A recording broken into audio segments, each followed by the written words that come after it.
আল্লাহ পাক তার বিশ্বাসী বান্দাদের জন্য, মুমিন বান্দাদের জন্য সূরা আল মুমিনুন নাজিল করেছেন। আবার যারা অবিশ্বাসী কাফের এদের জন্য আল্লাহ পাক একটি সূরা নাজিল করেছেন। সূরাটির নাম কি জানেন? কাফিরুন। জোরে বলেন কি নাম? কুল ইয়া আইয়ুহাল কাফিরুন।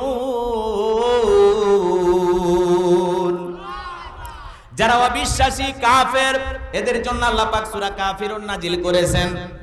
যারা মুমিন তাদের জন্য আল্লাহ পাক সূরা আল মুমিনুন নাজিল করেছেন। এই দুনিয়ার জমিনে ভালো করে বোঝার চেষ্টা করবেন, অবিশ্বাসী বান্দা আছে, মুমিন বান্দা আছে, আর একটা আছে দুই নৌকায় পা দিয়ে চলে, দুমুখো সাপ, মুখে বলে একটা অন্তরে আর একটা, বৃষ্টি দেই দিকে ছাতা ধরে সেই দিকে গোলালু মার্কা, সব তরকারিতে চলে। কথা বলেন ঠিক না? এই শ্রেণীর একজন মানুষ আছে, এই ধরনের একজন মানুষ, এক শ্রেণীর মানুষ পাওয়া যাবে, এদের নাম হলো মুনাফিক। জোরে বলেন কি নাম? এই মুনাফিকদের জন্য আল্লাহ পাক একটি সূরা নাজিল করেছেন, সূরার নাম মুনাফিকুন। কথা বলেন ঠিক না? কিন্তু মনে রাখবেন, কাফের সেনা সহজ, কিন্তু মুনাফিক সেনা বড় কঠিন। কথা বলেন না কেন? কারণ হিন্দুদের ভিতর থেকে মুনাফিকের জন্ম হয় না, খ্রিস্টানদের ভিতর থেকে মুনাফিকের জন্ম হয় না, বৌদ্ধদের ভিতর থেকে মুনাফিকের জন্ম হয় না, মুনাফিকের জন্ম হয় মুসলমানের ভিতর থেকে। কথা বলেন ঠিক কি না? এজন্য দাড়ি টুপি থাকার পরে মুনাফিক হতে পারে, হজ করার পরে আলহাজ মুনাফিক হতে পারে। কথা কয় না, একটু কথা বলবেন, না হলে কথার মজা বুঝবেন না। আশেপাশে ঘুরঘুর করে, দেখে বোঝাই যায় না ইসলামের চূড়ান্ত দুশমন, নামধারী মার্কা মুসলমান। মুনাফিক কারা? যারা গাছের গোড়া কেটে মাথায় পানি ঢালে। কথা বলেন না কেন? চুপ করে থাক ধোকাবাজ, চোখে তোদের নাহি লাস। চুপ করে থাক ধোকাবাজ, চোখে তোদের নাহি লাস। গোড়া কেটে মাথায় ঢালো পানি, তোদের চিনি আর কতকাল করবি রে শয়তানি। মুনাফিকদের স্বভাব হলো ইসলাম নামের গাছের গোড়া কেটে মাথায় পানি ঢালে। কথা বলে ঠিক না? ওরা সকালবেলা বলে আমরা ইসলামের পক্ষে আছি, আবার সন্ধ্যাবেলায় বেঈমানদের সাথে মেশে আর বলে ওদেরকে একটু তাল দিছি। এরকম তাল দেওয়া লোক আছে না নাই? এক সময় ওরাই বলতো কোরআনের মাহফিল চলবে, আবার সন্ধ্যাবেলায় পুলিশ পাঠায় বন্ধ করে আর বলে অপরের অনেক চাপ, তোর চাপ গেল কোথায়? কথা কয় না কেন? এখন আর কোরআনের মাহফিল বন্ধ করার কারো সাহস হবে? জোরে বলেন হবে? 2014 সালের আগে কোরআনের মাহফিল বন্ধ করার কেউ ছিল না। ওরা যখন বুঝতে পারলো দিন দিন ইসলাম আলাদের যেভাবে গণজোয়ার, এত গুলি মারা হয়, এত জেলে দেওয়া হয়, এত রিমান্ডে নেওয়া হয়, এরপরে কোরআনের মাহফিলে লক্ষ লক্ষ মানুষ কেন যায়? অতএব কোরআনের মাহফিল করতে অনুমতি লাগবে, হরি কীর্তন হরিবাসর করতে অনুমতি লাগতো না, অন্য ধর্ম অবলম্বীদের আনুষ্ঠানিক যত অনুষ্ঠান আছে পরিচালনা করতে অনুমতি লাগতো না। কিন্তু বাংলাদেশে 95% মুসলমান হওয়ার পরেও আল্লাহর কোরআনের তাফসীর মাহফিল করতে গিয়ে অনুমতি নেওয়া লাগছে। কথা বলেন ঠিক কি না? কোরআন পাঠাইলেন আল্লাহ আর অনুমতি দিলেন আপনারা, এখন আপনাদের পাওয়ার গেল কোথায়? এই জন্য মাতবাড়ি করতে নাই, সকল ক্ষমতার একমাত্র মালিক কে? তাবারাকাল্লাযী বিয়াদিহিল মুলকু ওয়া হুয়া আলা কুল্লি শাইইন কাদির।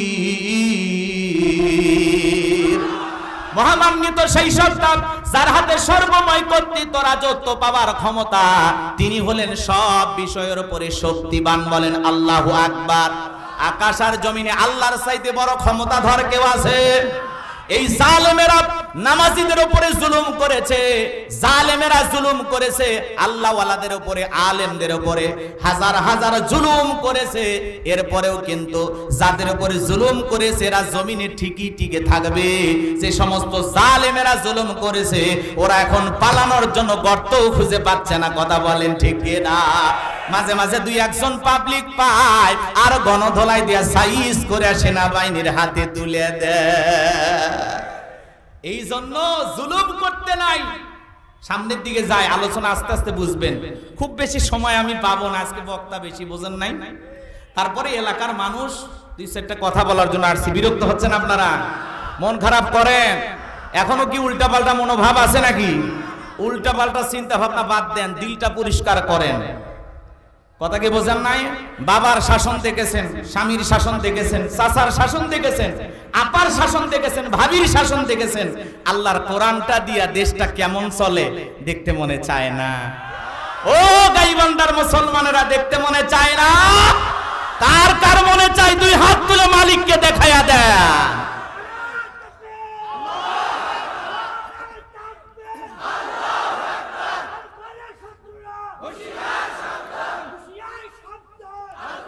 সম্মানিত ভাইয়েরা আমার, এই জন্য মুনাফিক চেনা বড় কঠিন। মুনাফিকদের চরিত্রটা কেমন আল্লাহ তাআলা সেই কথা প্রকাশ করে দিয়েছেন। কিন্তু আজকে আমি মুনাফিকদেরকে নিয়ে আলোচনা করব না, আমি কাফেরদেরকে নিয়ে আলোচনা করব না, আমি আলোচনা করব আল্লাহর ভিআইপি মুমিন বান্দাদেরকে নিয়ে। বলেন আল্লাহু আকবার। তাহলে সূরার নাম সূরাল মুমিনুন। কত নাম্বার সূরা? 23 নাম্বার সূরা। মোট আয়াত আছে 118, রুকু আছে 6টি। বিশ্বনবীর মক্কার জিন্দেগিতে এই সূরাটি নাজিল হয়েছেন। রাসূল আকরাম সাল্লাল্লাহু আলাইহি সাল্লামের জীবনের দুইটা পর্ব, একটা মাক্কি আর একটা মাদানী। মক্কায় অবস্থানকালে যত সূরা নাজিল হয়েছে এই সূরাগুলোকে মাক্কি সূরা বলা হয়। হিজরতের পরে যত সূরা নাজিল হয়েছে এগুলোকে মাদানী সূরা বলা হয়। বলেন আল্লাহু আকবার। কথা কি ক্লিয়ার? বুঝতেছেন? কষ্ট হচ্ছে না তো বাজান? তাহলে সূরার নাম বলেন তো কি নাম? হ্যাঁ, ওয়াজ শোনার পরে কালকে যদি আসাদ মরে কেউ জিজ্ঞাসা করে, এ পশ্চিম বানিহালির বাউস্তার চিনির বেটা গোলাম রব্বানি বলে ওয়াজ করছে, কোন সূরা? মনে থাকবে না? কথা কয় না। সূরার নাম কি? সূরাল মুমিনুন। মনে রাখা লাগবে, ভুলে গেলে চলবে না। এই যে ভাই আগেই বলছে যে প্যান্ডেলে কথা রেখে গেলে হবে না, বাড়ি পর্যন্ত নিয়ে যাওয়া লাগবে। সূরার নাম কি? সূরাল মুমিনুন। মনে থাকবে তো ইনশাআল্লাহ? চলুন জবান ছেড়ে সবাই আমার সাথে তিলাওয়াত করুন। আউযু বিল্লাহি মিনাশ শাইতানির রাজীম। বিসমিল্লাহির রাহমানির রাহিম।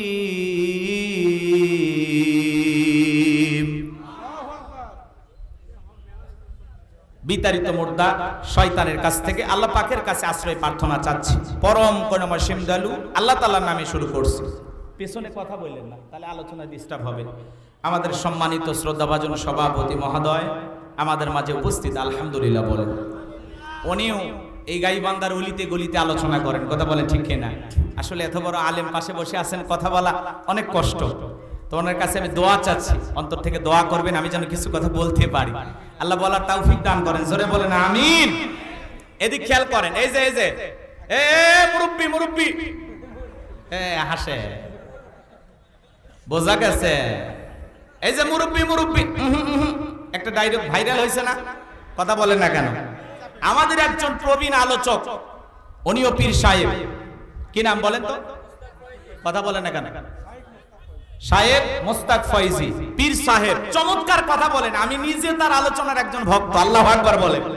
তিনি একটি মাহফিলে একজন মুরব্বি ওঠা বসা করতেছেন, মাহফিল থেকে উঠে যাচ্ছেন, তখন ডায়লগ দিয়ে বলেছিলেন, এই মুরব্বি মুরব্বি ওঠা যাবে না। সেই বক্তা ভাইবেন না যে আপনি মাহফিল থেকে উঠে যাবেন আর আমি ওয়াজ করব। বসেন বসেন। কথা কি বোঝা গেল? এইটা না অনেকে টল শুরু করছে, যুবকেরা একটু আনন্দ পাইতেছে, মুরব্বি মুরব্বি। এখন তরুণেরা এই স্লোগান দিতেছে, মুরব্বি মুরব্বি। কথা বলেন না কেন? তো এই কথাটা বলার পিছনে ওনাকে আবার